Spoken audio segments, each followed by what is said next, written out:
Hey, what's going on? I'm Matt O'Leary back with another video. And before we get started, I just want to mention that you can follow me on social media at Matt O'Leary NY on Facebook, Twitter, Instagram, whatever you like.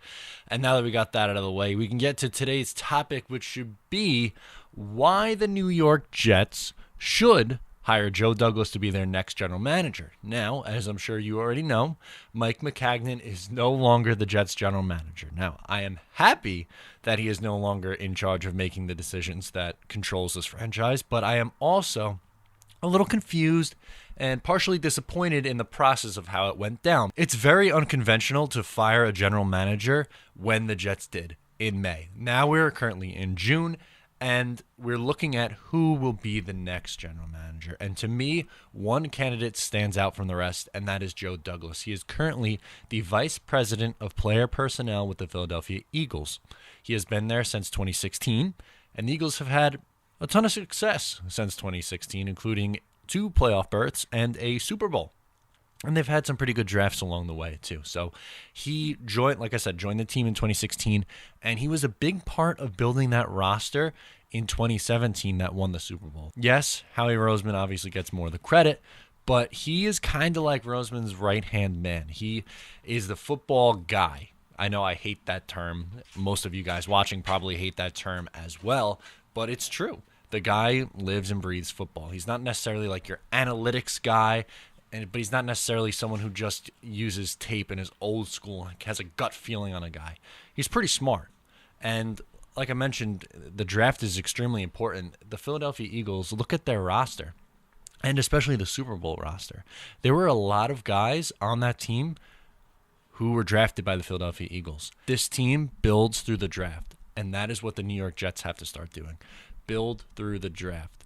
They have built through free agency. They did it before 2015. They did it before this year.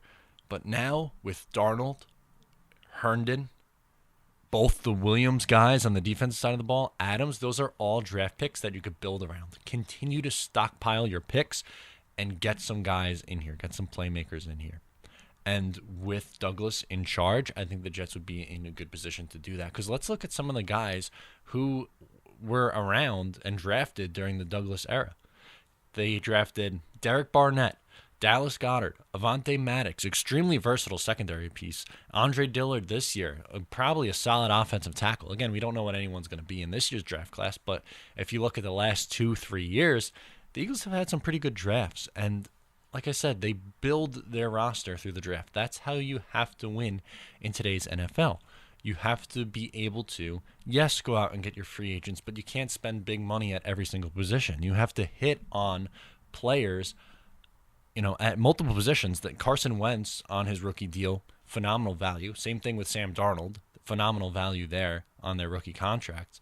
It's how you supplement the other positions around that. You have to get, talent at the wide receiver position, at the tight end position, running back, even on the defensive side of the ball, offensive line, because you can't pay everyone, so you have to continue to plug in guys.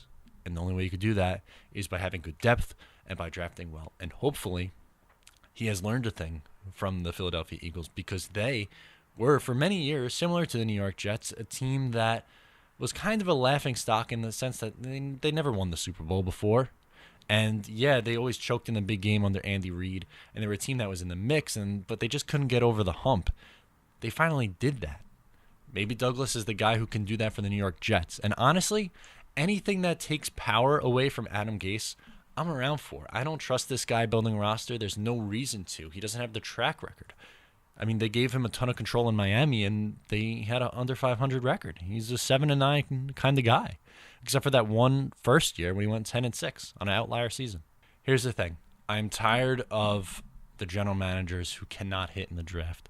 We've seen it time and time again. The last time the Jets have had consistent good drafts was during the Mangini era. Since then, they've missed on a lot of key picks, on a lot of players since then. From 2009 all the way up until recently, they have missed on a lot of picks. They haven't drafted well. Yes, sir, there are some diamonds in the rough. Obviously, you have Sam Darnold, you have Jamal Adams, you have, hopefully, Quinnen Williams is great. Leonard Williams leaves something to be wanted a little bit. Darren Lee, you shipped out of here already. You want to go further back? Quentin Coples, wasted a pick. Kyle Wilson, 2014, Calvin Pryor.